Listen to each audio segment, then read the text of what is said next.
Hoy día iniciamos entonces la serie de Levítico, el Evangelio según Levítico.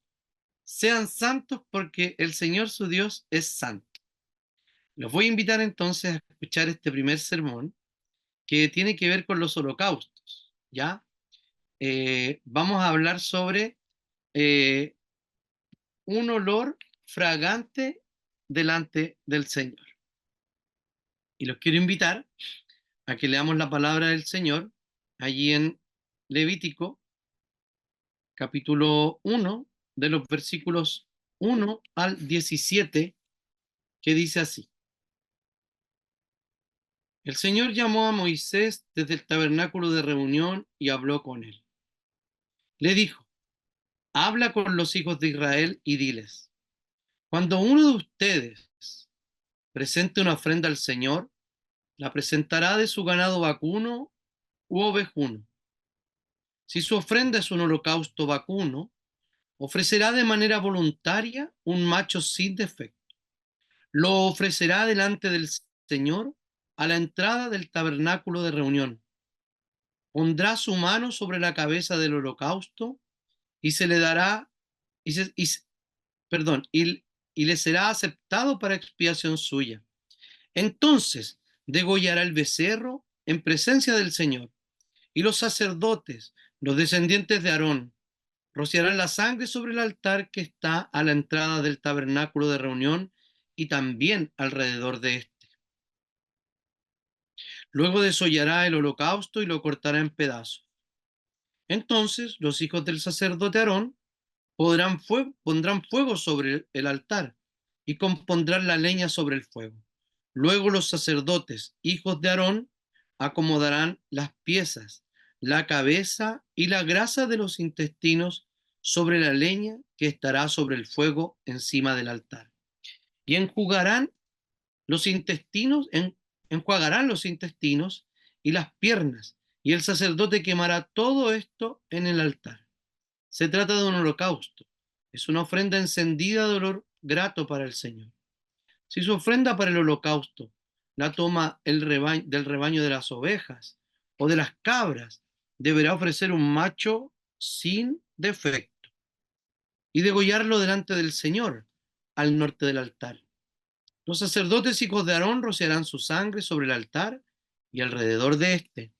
Lo cortarán en trozos, junto con la cabeza y la grasa de los intestinos. Y el sacerdote acomodará todo ello sobre la leña que arde sobre el altar. Enjuagará las entrañas y las piernas, y el sacerdote lo ofrecerá todo y lo dejará arder sobre el altar. Se trata de un holocausto, de una ofrenda encendida de olor grato para el Señor. Si la ofrenda para el Señor es un holocausto de aves, su ofrenda será de tórtolas o palominos. El sacerdote ofrecerá sobre el altar y le quitará la cabeza y hará que arda en el altar y exprimirá su sangre sobre la pared del altar. Le quitará el buche y las plumas, las cuales se echará hacia el oriente junto al altar, en el lugar de las cenizas. Partirá la ave por las alas, pero no en dos, y la dejará que se queme sobre el altar, sobre la leña que estará en el fuego.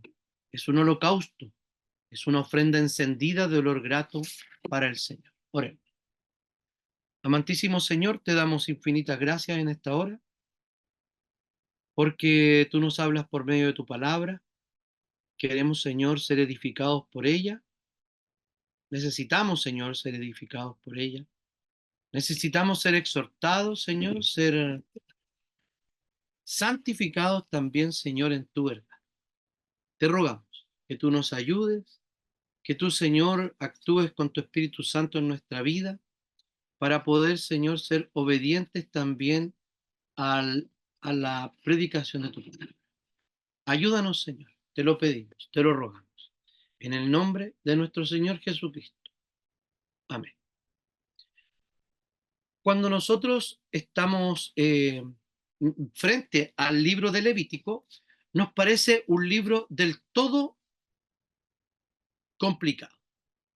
A mí me gustaría, por ejemplo, preguntarles, no abran sus micrófonos, no los abran.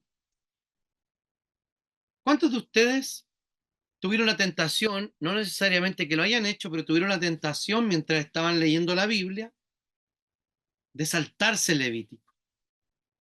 Así como la tentación de saltarse las genealogías del libro de Crónicas, ¿cierto? Uno tiene la tentación, ¿por qué? Porque esta cuestión es un código penal, son leyes, y tienen que tomar esto aquí y hacer esto acá y degollar esto. ¿Y quién va a sacar? ¿Quién saca las tripas? Pobres animales.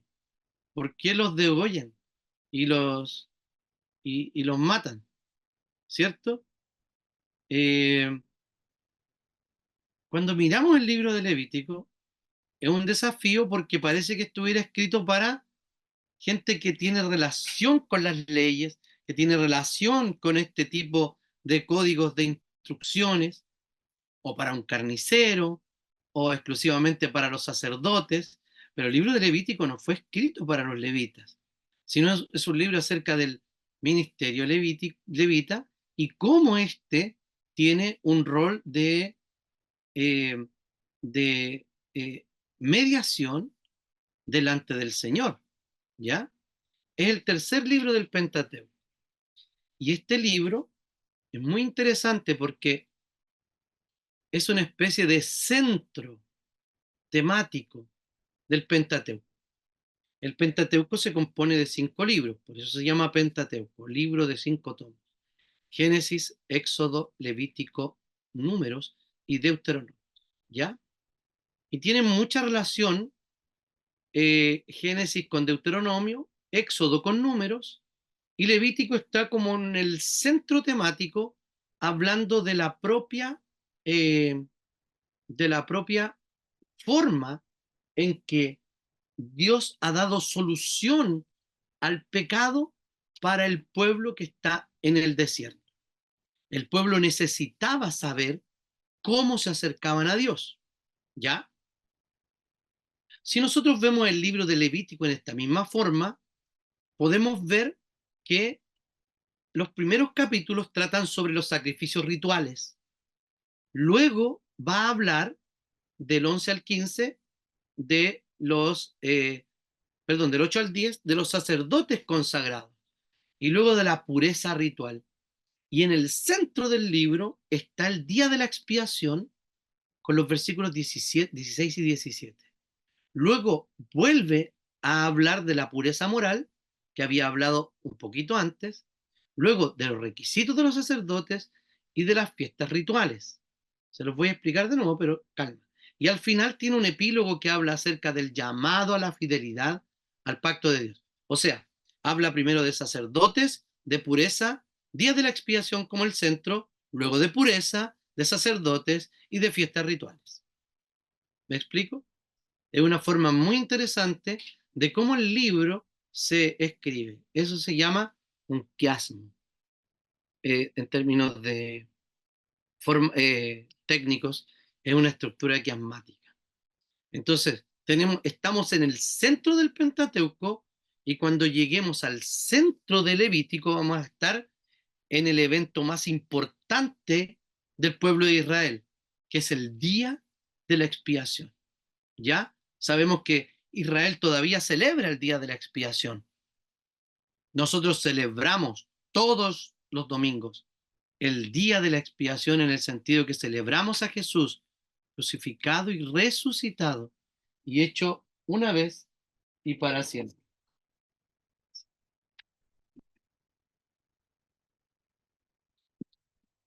Entonces, la, el libro lleva por este nombre producto de el tema, pero levítico, ¿cierto? Que trata acerca de los levitas. Sin embargo, este libro no es, o sea, no es el título original del libro. El título original del libro es El Señor llamó a Moisés o El Señor llama. Ese es el título del libro porque todos los libros del Antiguo Testamento llevan por nombre, del Pentateuco, llevan por nombre las primeras palabras. Me gustaría que ustedes tuvieran su Biblia abierta para que pudieran ir consultando aquello que yo voy leyendo. ¿Ya? Entonces su nombre es que el Señor llamó. Dios había llamado a Moisés 2 veces antes. ¿Se acuerdan? En Éxodo lo llamó desde la zarza, ¿cierto? La zarza ardiente. ¿Para qué? Para que sacara a Israel de Egipto. Luego,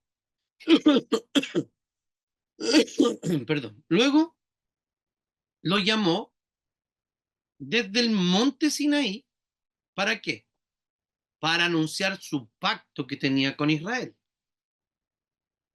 Ahora Dios lo llama para revelar cómo debe vivir el pueblo de Israel en la totalidad de su vida cotidiana para seguir disfrutando de la relación con Dios. ¿Ya? Entonces, Israel había pecado en contra del Señor. Recuerden que primero era la tienda de reunión, un espacio en particular, luego el Señor dio formas y tipo de construcción que debía tener el tabernáculo que iba a llevar al pueblo, y les dijo dónde debía hacerlo, pero recuerden que Israel había cometido un pecado terrible de idolatría inmediatamente después de que ellos sabían de que Moisés había bajado con las tablas de la ley. Entonces el pueblo de Israel definitivamente era un pueblo que fracasaba estrepitosamente todos los días, ¿ya? No se parece, perdón, no se diferencia casi en nada en cómo nosotros nos relacionamos con Dios. Entonces, en términos de la teología de Levítico, son sombras, son símbolos, son ritos, son formas mediante las cuales Dios demuestra su carácter santo y cómo el Señor da condiciones para la santificación de su pueblo y de esa forma Dios venga a habitar en medio de ellos. Es clara la forma en que Jesús aparece en el Levítico, ¿cierto? Podemos ver a Jesús en toda la Biblia, pero en Levítico podemos ver cómo se anuncia esta ofrenda, que es olor agradable delante del Señor, por lo menos ahora que estamos leyendo los 17 primeros versículos, y cómo estos sacrificios rituales van a apuntar hacia hacia la, el cumplimiento de estos símbolos y también cómo los profetas anuncian no solo el fracaso de Israel, sino también cómo el Señor va a solucionar de manera definitiva esto. Luego lo vemos en la historia de la redención, cómo en el ministerio de Jesús se cumple todo lo que el profeta había, eh, todo lo que el Levítico había hablado acerca de los sacrificios, y claramente también lo vemos en cumplimiento en el libro de Hebreos. Entonces todos los predicadores en este periodo van a usar más o menos la misma lógica, ¿ya? De cómo, qué sucede en Levítico y qué le estaba diciendo al pueblo. Luego le va a decir cómo Israel fracasa en este propósito, y se lo dicen los profetas. Y luego vamos a ver cómo ante este fracaso de Israel, el Señor manda una solución en Cristo Jesús. Y cómo hoy día nosotros aprovechamos de la muerte de Cristo para tener una comunión íntima con nuestro Dios y Salvador. Entonces, en el siguiente texto que vamos a ver, podemos ver eh, cómo Dios le habla a Moisés para comenzar a construir una relación armónica con el pueblo y con él mismo, con Moisés como el mediador. Porque es Moisés a quien Dios lo constituye como libertador, y posteriormente en el tabernáculo como mediador entre él y su pueblo. Eso lo podemos ver en el capítulo 19 de Éxodo, cuando el propio pueblo dice, ante esta situación que estamos viendo de relámpagos, de rayos, de ruidos, no queremos tocar el monte. El Señor estaba a punto en Levítico 20 de dar sus mandamientos y le dice, Moisés, anda tú, no podemos nosotros ir. Daban cuenta de la necesidad que tenía el pueblo, y no solo el pueblo, todos los seres humanos, la necesidad de un mediador. Entonces vamos a ir a nuestra primera parte, que sería Dios abre la puerta para la comunión, indica el camino de cómo debe ser reconstruido y cómo Dios va a habitar en medio de este pueblo santo. El Señor les va a decir cómo deben ser santos y la razón por la que deben ser santos es porque Él es santo. Si Dios es santo, nosotros debemos ser santos. ¿Cómo va esta lógica respecto a la adoración? La adoración es que nosotros somos o nos parecemos a aquello que adoramos. ¿Ok? Siempre tomamos la forma de aquello que adoramos. Si nosotros adoramos a Dios y vemos a Jesús como nuestro mediador entre nosotros y Dios, nos vamos a parecer más al Señor. ¿Saben por qué? Pablo lo dice en el capítulo 8 de Romanos, que somos construidos, que la imagen de Cristo está siendo construida en nosotros para que Él fuera el primogénito entre muchos hermanos. Entonces, sí funciona esto, que a lo que adoramos es a lo que nosotros nos parecemos. ¿Ya? El pueblo comenzó a adorar un Dios falso en el becerro de oro, ¿lo recuerdan? ¿Y qué pasó? Dios se enoja cuando Moisés vuelve y ve no solo que ellos están en una fiestecita, ellos estaban en ese, pretendiendo que ese Dios, ese becerro fuera Dios, ¿no? Ese becerro constituía todo lo que ellos adoraban en Egipto y todo lo que tenían en el corazón. Por esa razón, ¿saben lo que encontró Moisés? No encontró adorando al pueblo, a Dios representado en esa imagen, sino que encontró al pueblo adorando a sus propios dioses en esa imagen. Había una especie de bacanal. Bueno, fuera de contexto histórico, claramente que esto fue durante los griegos, pero la idea era, había un gran banquete, ¿cierto? Donde estaban todos borrachos y donde estaban todos practicando, era una orgía con la que se enfrenta Moisés. Y el Señor les dice, bueno, ¿quiénes vienen para acá y se arrepienten? ¿Quiénes allá? Y todos los otros fueron pasados por espada. O sea, el Señor mató a un grupo importante de israelitas después de este terrible evento de la idolatría de Israel. Entonces, Israel había pecado, como ya lo estaba diciendo, ¿cierto? La puerta del tabernáculo estaba cerrada para ellos y Moisés fue invitado desde, le habló desde la carpa, desde el tabernáculo. Vean bien, dice, el Señor llamó a Moisés y le habló desde la tienda de reunión. O sea, Moisés no estaba dentro de la tienda de la tienda de comunión con el Señor, de la tienda de reunión. Entonces, el Señor le reveló en esta primera parte que el acceso que Israel, o sea, que el acceso de Israel iba a ser solamente mediante una ofrenda donde hubiese derramamiento de sangre y la ofrenda fuese completamente consagrada a Dios como un olor fragante. Entonces, ¿qué debían hacer? Los holocaustos debían tomar animales perfectos, nada de lo que ellos podían haber producido. eran animales que Dios les había dado.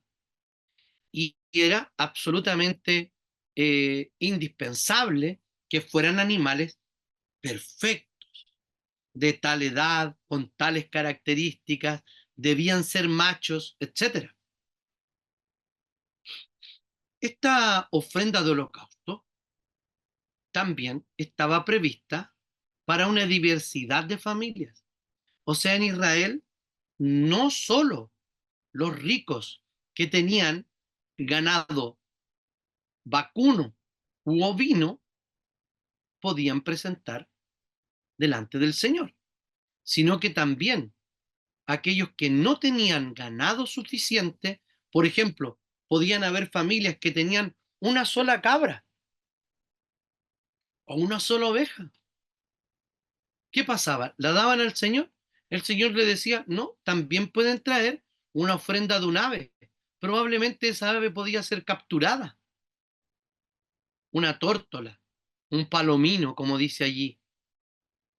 O sea, el acceso a Dios no estaba restringido a una ofrenda determinada, sino que era absolutamente eh, abierto y posible para cualquier persona. O sea, Dios está diciendo, primero, nadie es tan rico como para tener la exclusividad de la relación con Dios.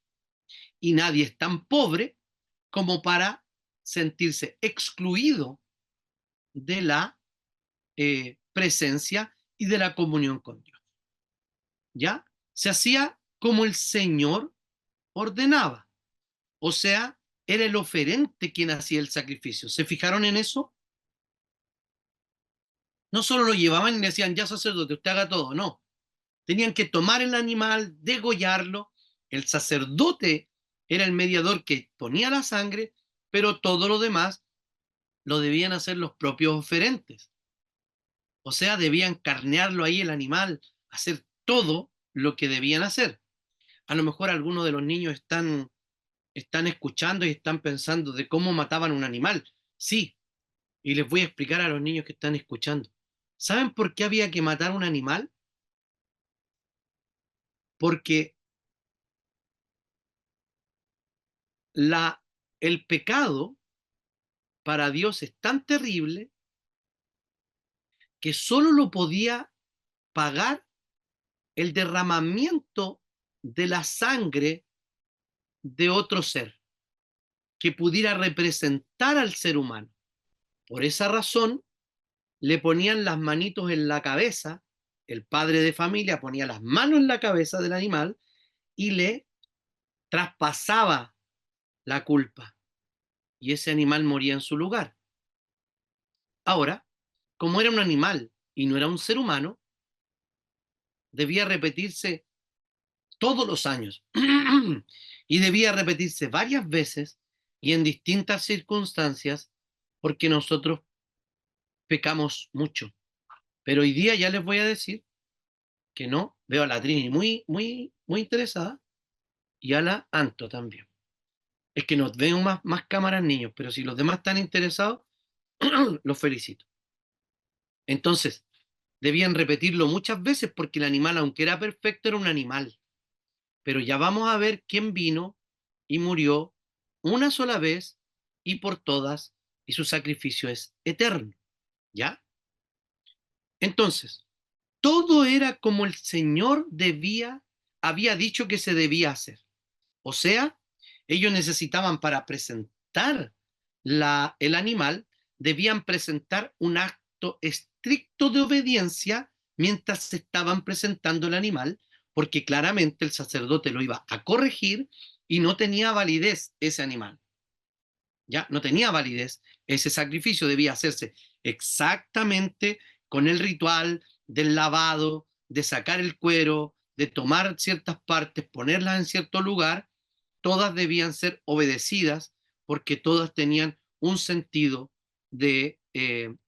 simbólico respecto a cómo debían hacerse las cosas y cómo estaba anunciando al Cordero de Dios. ¿Ya? Entonces, nosotros vemos que esta era la forma en que se debía hacer. Debían, y en todo era lo mismo, recuerden, era el macho sin defecto en la tienda de la entrada de la reunión, ese altar para quemar era el altar de bronce, que era una gran asadera, ¿ya? Pero no se comía nada. Era el holocausto completo. Es probable que el cuero del animal quedara para el sacerdocio, que había muchos usos que se podía hacer con ese cuero, pero el resto del animal era quemado limpio, era quemado completamente. O sea, yo sé que varios aquí tienen experiencia de pretendiendo hacer una ofrenda de paz, ¿cierto? Han hecho un holocausto y se les ha quemado el asado. Eso es. Cuando les queda charqui, incomible, eso era. De hecho, tenía que hacerse ceniza. Era completamente quemada delante del Señor. Ya dijimos, ponían la mano sobre la cabeza y dice, de esa forma será aceptada la ofrenda. Después había un degollamiento, los hijos de Aarón tenían que derramar la sangre, se refiere a los sacerdotes, eh, eh, tomaban la sangre, la ponían allí, le quitaban el cuero, lo cortaban en trozos, lo ponían en el fuego, se quemaba completamente, ¿ya? Y luego dice, al final de vacuno, eh, dice, es un holocausto, una ofrenda puesta al fuego cuyo aroma es grato al Señor, ¿cierto? Luego pasa al siguiente tipo de sacrificio, que es el ovino. No dice que hay que poner las manos sobre él, pero seguramente sí, porque esto era importante, ya que traspasaba la culpa, el pecado, y esto permitía el perdón de ese hombre y de su familia. También lo degollaban, derramaban la sangre, lo cortaban en pedazos y se lavaba con agua y termina en el 13. Es un holocausto, una ofrenda puesta al fuego, cuyo aroma es grato al Señor. Y luego habla de un palomino, de un ave. Debe presentar un pichón de paloma, una tórtola. ¿Y cómo se debía hacer? De la misma manera. Se lo llevaba al sacerdote para quemarla, le arrancaban la cabeza. ¿Y qué hacían? La desangraban. Porque sin derramamiento de sangre, dice Hebreos, no hay perdón de pecados. ¿Ya? Se le quita el buche y las entrañas, se saca. Y luego eso se quema por completo y dice de nuevo en el versículo 17, es un holocausto, una ofrenda puesta al fuego como aroma, cuyo aroma es grato al Señor. Uno piensa en un olorcito asado y claramente que es grato para los que somos carnívoros, ¿cierto? Pero esto no significa que al Señor le guste el olor a carne, ¿ya? Es un antropomorfismo, es como, es poner una referencia a lo que nosotros entendemos que es un olor agradable y el presentar esta ofrenda, ese olor agradable es recibir con gratitud, o más bien dicho, con voluntad, recibir esa ofrenda que se le estaba dando al Señor. ¿Ya? Entonces, Israel, podemos ver en la historia de la salvación, en segundo lugar, podemos ver que Israel fracasa respecto a esto. No entendió Israel lo que realmente significaba. Al llevar un animal puro, al poner las manos delante de él, al degollarlo, al derramar la sangre, al quemar por completo esta ofrenda, debía manifestar una intención del corazón. O sea, debía haber arrepentimiento y convicción de que una vez que muera ese animal y derramara la sangre, esa iba a ser contada como mi propia sangre y yo estaba delante del Señor, ahora limpio y en comunión con Dios. Pero ellos no entendían eso. Podemos ver Israel que no lo entendía. Isaías escribió por ahí por el 740 y tanto, 680, antes de que el reino del, antes de que el reino del norte fuera llevado a cautiverio, y era una amenaza constante que tenían. Dios iba a usar a los asirios para corregir a Israel. Entonces, esta situación moral que tenían, perdón, Isaías estaba predicando en Judá, pero les decía que debían mirar al norte lo que les iba a pasar. Entonces, Isaías llamó al pueblo a que debían tener una verdadera adoración, una dependencia de Dios.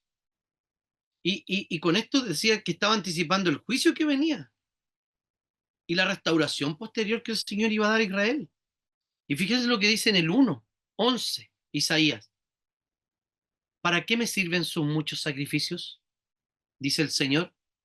Estoy harto de holocaustos de carneros y de grasa de animales engordados, la sangre de toros, corderos y cabras no me complace. ¿Saben lo que estaba pasando? Lo que estaba pasando es que el corazón de Israel estaba lejos del Señor. La oligarquía, la realeza, los, los puestos altos de Israel cometían injusticia con los más pobres. Estaban alejados del Señor.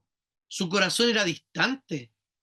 Eran simples formas. O sea, ellos utilizaron esta herramienta que el Señor les había dado simplemente para cumplir y probablemente limpiar algo sus conciencias y seguir viviendo exactamente la vida que vivían. Jeremías, en otro contexto, que es más cercano al 500 y tanto, 600 y tanto antes de Cristo, que es ya el pueblo sigue predicando Judá, pero él predica en los últimos días del reino de Judá. Eran los tiempos del rey Josías. ¿Y quién iba a pegarle a ellos? Los babilonios. En ese mismo contexto escribe Habacuc. Entonces, el ministerio concluye de Jeremías con una advertencia al juicio inminente que el Señor trae sobre ellos. Jeremías se queda con los que no fueron deportados. Jeremías escribe lamentaciones en este contexto. Alguien le llama, hay personas que le llaman el profeta llorón de una manera despectiva, pero obvio que tenía que llorar. Era tiempo de llorar por Israel. Entonces Judá estaba en esta decadencia política, moral, espiritual. Y Jeremías fue un opositor. Un opositor. ¿Por qué? Porque se puso en contra de los líderes políticos y de los falsos profetas que decían, no va a pasar nada, no nos va a pasar nada, tranquilos, no van a venir los babilonios, el Señor está con nosotros. Y los reyes escuchaban solo, los líderes escuchaban solo aquello que querían escuchar. El mensaje que tenía era arrepiéntanse y salgamos de esta falsa seguridad que tenemos respecto a qué, respecto a que los rituales nos van a salvar. Y Jeremías dice en el 7, porque cuando saqué de Egipto a sus antepasados y les hablé, no les di instrucciones ni les dije nada acerca de holocaustos y sacrificios, sino que les di esta orden: obedézcanme, yo seré su Dios y ustedes serán mi pueblo, conduzcan su vida por el buen camino y les irá bien. O sea, el sacrificio y los rituales no fueron lo primero que les dijo el Señor.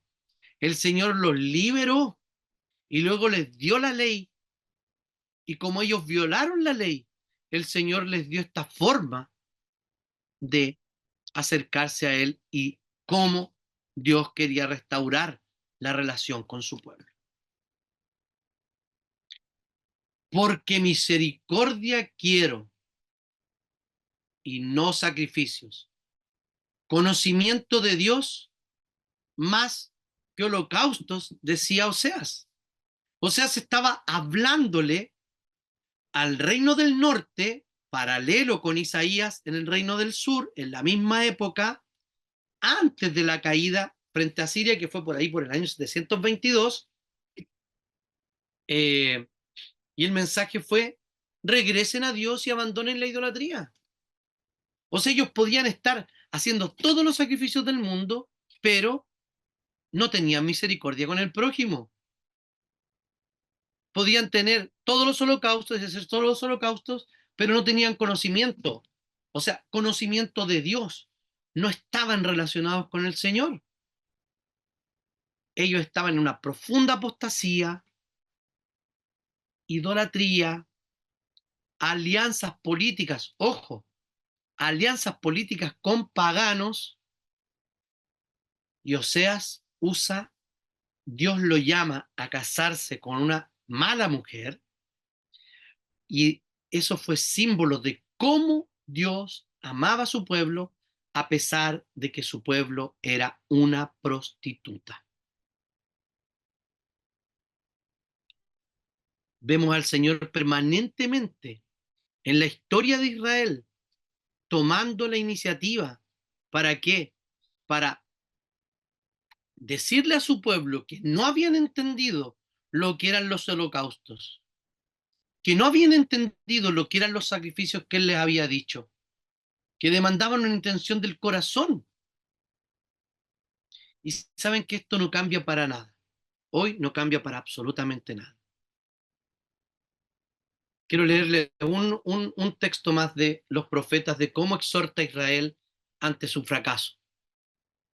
¿Cómo podré acercarme al Señor y postrarme ante Él, ante el Dios el Altísimo? ¿Podré presentarme con holocaustos, con becerros de un año? ¿Se agradará el Señor de millares de carneros o de 10.000 arroyos de aceite? ¿Ofreceré a mi primogénito por mi delito, al fruto de mis entrañas por mi pecado? Ya se te ha declarado lo que es bueno. Ya se te ha dicho lo que espera Dios de ti. Practicar justicia, hacer misericordia y humillarte ante tu Dios. Esto quiere decir, hermanos, que nunca se trató exclusivamente de los sacrificios. El sacrificio por sí mismo no producía nada. El sacrificio por sí mismo vemos que era vacío si no había un cambio en el corazón del pueblo de Dios. Y el pueblo de Dios no quería arrepentirse. Quería seguir prostituyéndose con las naciones vecinas. Quería seguir pecando. Sin embargo, el Señor había dado estos recursos para que presentaran holocausto y ofrenda delante de Dios para expiar el pecado y para tener una relación íntima con el Señor. Recuerden, en Levítico el Señor llama a Moisés desde la tienda. Le habla desde la tienda. Moisés a lo mejor todavía no podía entrar, de hecho, había, vemos al final de Éxodo, perdón, vemos al final de Éxodo cómo el Señor termina esta revelación a Moisés y cómo Moisés relata esta parte final del Éxodo que dice, estaban todos en el último capítulo, se levanta el tabernáculo, ¿cierto? Estaban todos allí, se, hicieron sacrificios y todo, y luego dice, entonces una nube cubrió el tabernáculo de reunión y la gloria del Señor llenó el tabernáculo. Moisés no podía entrar en el tabernáculo de reunión porque la nube estaba en él y la gloria del Señor lo llenaba. Cuando la nube se elevaba del tabernáculo, los hijos de Israel se movían en sus jornadas, se movían en todas sus jornadas, pero si la nube se elevaba, ellos se movían hasta que ella lo hiciera. No se elevaba, ellos no se movían hasta que ella lo hiciera.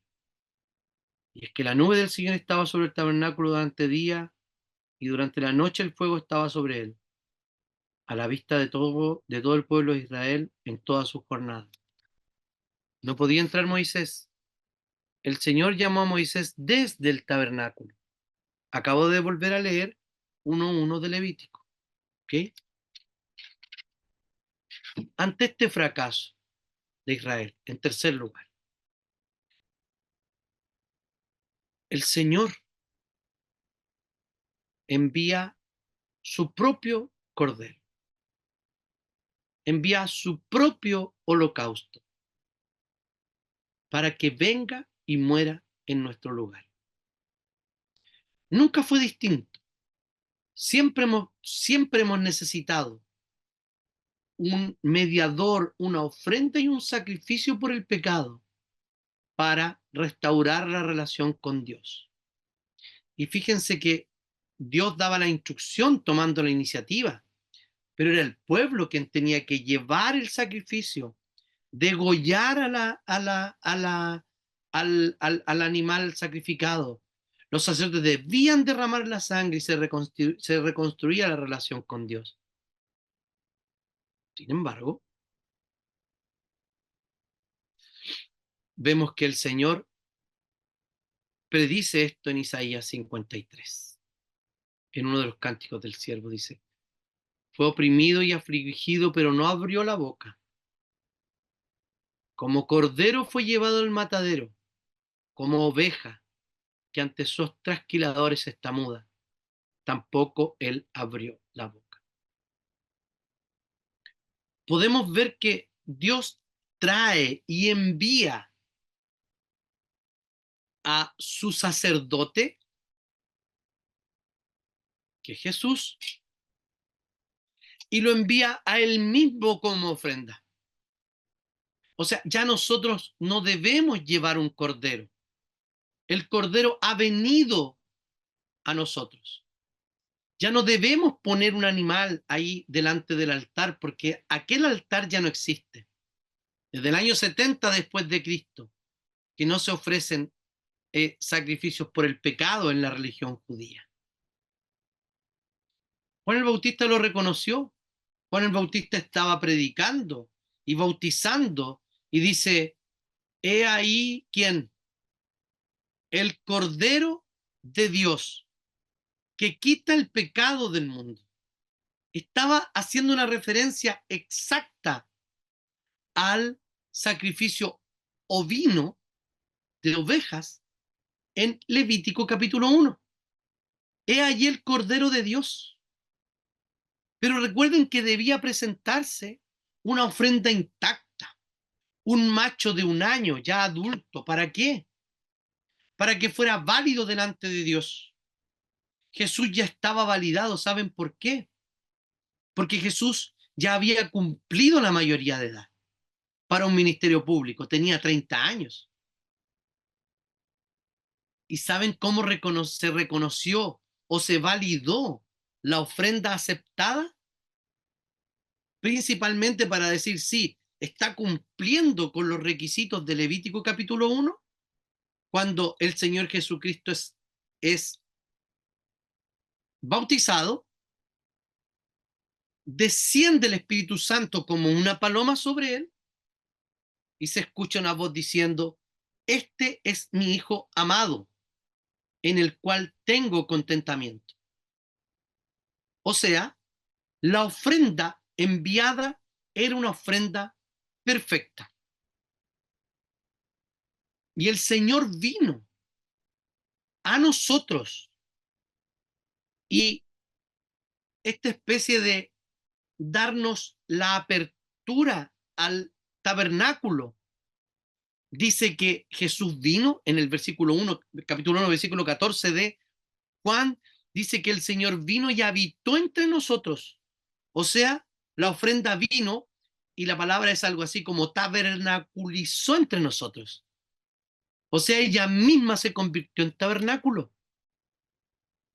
Y en el tabernáculo que había, la presencia de Dios. Entonces había llegado la presencia de Dios como tabernáculo, como sacerdote y como ofrenda para ser presentada en 3 años más con un testimonio de vida impecable de haber cumplido toda la ley y de pertenecer a la misma raza y especie que nosotros, que todos los pecadores, para que fuera una ofrenda válida. No solo válida por 1 año, sino válida por la eternidad. Dios habitaba en medio del pueblo. En Levítico el pueblo debía ser santo, ¿cierto? Y las ofrendas deberían ser repetitivas. De hecho, vamos a ver en el capítulo 16 y 17 del libro de Levítico cómo debían practicar el día de la expiación y cómo las fiestas debían repetirse todos los años.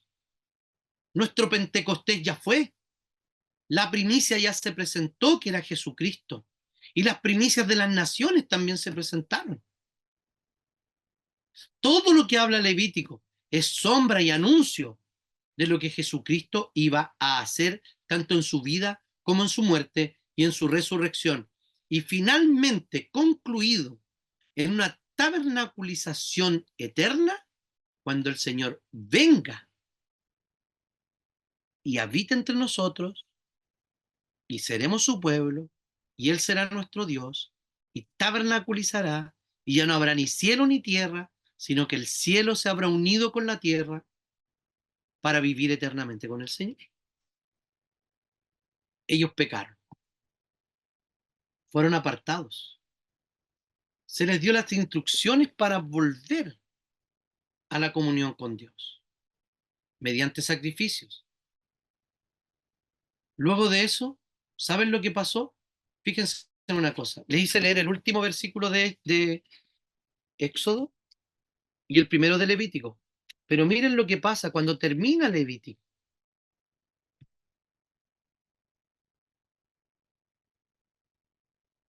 El día primero del mes segundo, del segundo año de la salida de Egipto, el Señor habló con Moisés en el desierto del Sinaí, donde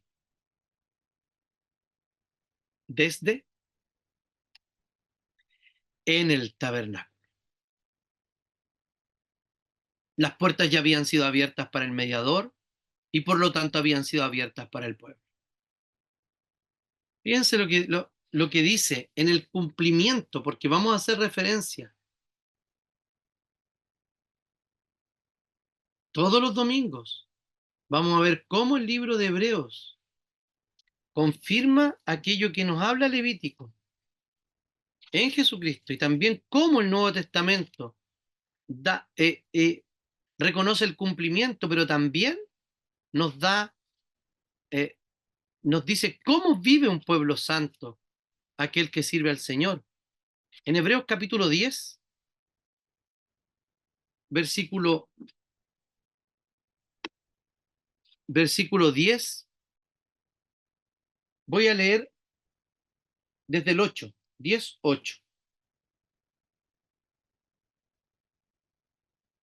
Al decir primero, no quieres, no quieres, ni te agradan sacrificios, ni ofrendas, ni holocaustos, ni expiaciones por el pecado, cosas que se ofrecen según la ley. Y luego añadir, aquí estoy para hacer tu voluntad. Quita lo primero y establece lo último. Por esa voluntad somos santificados mediante la ofrenda del cuerpo de Jesucristo, hecha una sola vez y para siempre. O sea, le está hablando a estos hebreos que se habían convertido al cristianismo y querían volver a las tradiciones judías, les está diciendo, no, no, no, no, no. Recuerden que no agradamos a Dios por medio de eso. Eso era según la ley. Ahora tenemos que hacer la voluntad de Dios. Y esa voluntad es que seamos santificados. Lo mismo que les pedía en Levítico. Sean santos porque Jehová su Dios es santo. Pero ¿cómo iban a ser santificados ahora? Mediante no la ofrenda eh, de holocausto, sino mediante la ofrenda del cuerpo de Jesucristo. La muerte en la cruz, que fue un holocausto, fue completamente quemado. ¿Saben por qué? Porque Jesucristo vivió tan íntegramente la muerte que derramó no solo una gota de sangre, sino que derramó tanta sangre como para que le quitara la vida. Y estuvo absolutamente consciente de todo lo que le había pasado, porque ni siquiera quiso aceptar esa mezcla que le estaban dando de mirra y vinagre, si no me equivoco, con una vara de hisopo para que él se anestesiara, porque eso lograba anestesiar. Lo que está haciendo Jesús es decir, no, esta ofrenda va a ser absolutamente quemada, completamente puesta delante del Padre. Y lo que hizo por nosotros fue vivir de manera plena, profunda y atroz la muerte que nosotros nos merecía. Que el Señor llegó a decir, Eloi, Eloi, lama sabactani, Dios mío, ¿por qué me has abandonado? Tomando y experimentando lo que significa la muerte eterna. Y además de eso, cuando termina, el Señor dice, consumado es. Todo ha sido consumado. Todo ha sido completado. El Señor se presenta como una ofrenda suficiente para limpiar y expiar todos nuestros pecados mediante la ofrenda del cuerpo de Jesucristo, hecha una sola vez y para siempre. Por esa somos santificados. No necesitamos más ofrendas por el pecado. El apóstol Pablo en Efesios capítulo 5, versículo 2, dice, Jesús es ese olor fragante. Y aquí nos va a pedir cosas. Vivan en amor, como también Cristo nos amó y se entregó a sí mismo por nosotros, como ofrenda y sacrificio a Dios de aroma fragante. De nuevo, vivan en amor, como también Cristo nos amó y se entregó a sí mismo por nosotros como ofrenda y sacrificio a Dios de aroma fragante. Está hablando de las ofrendas de holocausto. Fue olor fragante delante del Señor. Si eso fue así, entonces nos dice que vivamos en amor, amando a Dios y amando al prójimo. Es posible vivir de manera santa hoy día sin repetir todos los años un sacrificio por el pecado, porque el Señor murió una sola vez y para siempre. No necesitamos más ofrendas. Y saben, uno se pregunta, bueno, ¿y tendré que presentar más sacrificios delante de Dios? Hay varios textos que nos dicen que sí, pero voy a leer solamente uno para dejar disponible más adelante para otras aplicaciones. Y dice el texto de Romanos, capítulo 12, después de que Pablo ya ha hablado toda la doctrina que tiene que enseñarles a la iglesia romana, luego les dice en el 12:1, así que, por lo tanto, por lo que les he dicho en toda la sección anterior, así que, hermanos, yo les ruego, por las misericordias de Dios, que se presenten ustedes mismos como sacrificio vivo, santo y agradable a Dios. Así es como se debe adorar. Sí tenemos que presentarnos en sacrificio. Toda nuestra vida es culto a Dios. Y así nos presentamos delante de Dios. Pero no es un sacrificio de muerte. No es un sacrificio que demande de nuestra sangre. Es un sacrificio vivo. Presentamos vidas santas porque Cristo ya pagó, Cristo ya nos santificó, Cristo ya murió por nosotros. Agradable, no por lo que somos, sino porque Cristo ya murió, Cristo vivió la vida que teníamos que vivir, Cristo murió la muerte que nos merecíamos, el Señor nos justificó e imputó su justicia sobre nosotros. Así es como se debe adorar a Dios. Ya no es con sacrificios muertos y derramamientos de sangre, sino viviendo vidas santas que agraden al Señor. Y es posible, ¿saben por qué? No por cómo nos portamos, sino en virtud del mediador que tenemos. Solo de esa forma podemos agradar a Dios, porque nuestras obras se transforman en sacrificios, se transforman en olor fragante delante del Señor, solo mediante Cristo. Porque cuando alguien quiere presentar una obra distinta sin la mediación de Jesús y decir, mira a Dios, aquí está mi obra y por esto me tienes que salvar, por esto me tienes que incluir, por esto me tienes que amar. Mira, aquí está. Dice la Biblia que eso es un trapo de inmundicia y ya he explicado lo que significa eso. O sea, la obra de un cristiano es agradable, es santa delante de Dios, porque es por medio de Jesús. La obra de un no creyente se transforma en maloliente, en desagradable, en despreciable delante del Señor cuando busca ser aprobado por Dios mediante esas obras. Ahora, si nosotros tenemos la intención de que nuestras obras nos sean contadas como justicia y no la fe en Jesucristo, entonces lo que estamos haciendo es exactamente lo mismo que un pagano, presentar un trapo de inmundicia delante del Señor. Por eso, queridos hermanos, ¿qué nos está diciendo hoy día?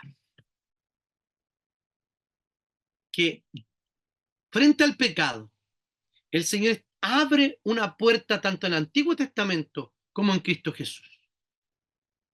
Abre una puerta definitiva, un camino definitivo en Jesús para nosotros ser santos y ser incluidos en la familia de Dios y que el Señor habite en medio nuestro. Israel fracasó, así como nosotros fracasamos. Nosotros no éramos pueblo y ahora somos llamados pueblo. Nosotros no éramos su nación y hemos sido llamados su nación. Nosotros no éramos sus amigos y el Señor vino y se reconcilió con nosotros. Nosotros estábamos muertos en delitos y pecados y el Señor envió a su Hijo para salvarnos. Cuánta misericordia expresada del Señor en nuestra vida. Israel fracasó, ya lo vimos, fue disciplinado, pero el Señor se reconstruyó un nuevo Israel que también permanentemente fracasa. Y eso somos nosotros. Pero ¿saben qué? Tenemos esperanza. Tanto el Israel étnico, si confía en Jesucristo, como cualquier otro pueblo que no, como cualquier otro pueblo que no conoce a Jesús. Porque el Señor ha enviado su propio cordero, su propio holocausto. ¿Y saben qué? Nosotros no tuvimos que degollarlo, no tuvimos que hacer nada porque todo eso fue hecho por el Señor. El Señor se envió y se entregó a sí mismo, no contra su voluntad, y entregó su vida. La puso para hacer holocausto y redención por nosotros. Ante nuestros fracasos, queridos hermanos, el Señor está con nosotros. Hemos fracasado tratando de salvarnos, sí, pero curiosamente, siendo salvos, queremos salvarnos de otras cosas y queremos poner nuestra confianza en nuestra propia fuerza, como si nuestra fuerza valiera de algo sin la gracia de Jesús. Abandonemos nuestros ídolos. Ya tenemos una ofrenda, ya ha sido presentado un sacrificio una vez y para siempre. No tratemos de complementar con cuestiones absurdas el sacrificio total que hizo Jesús. El Señor nos ha dado un nuevo corazón y debemos aceptar con este nuevo corazón el sacrificio de Jesús y no querer nunca reemplazarlo, complementarlo, suplementarlo, porque un Cristo suplementado necesariamente va a ser un Cristo suplantado. El Señor no comparte el primer lugar de su corazón con absolutamente nadie. Dejemos los ídolos, volvamos a lo que el Señor le pidió a su pueblo en Levítico, a presentar estos sacrificios de corazón, a dejar de fracasar como Israel, que creemos que porque cumplimos ciertas cosas ya nos hemos ganado el favor de Dios. Solo en el sacrificio de Cristo Jesús nos hemos ganado el favor de Dios, por nada que haya en nosotros. Y por eso glorificamos y alabamos al Señor. He ahí el Cordero de Dios que quita el pecado del mundo.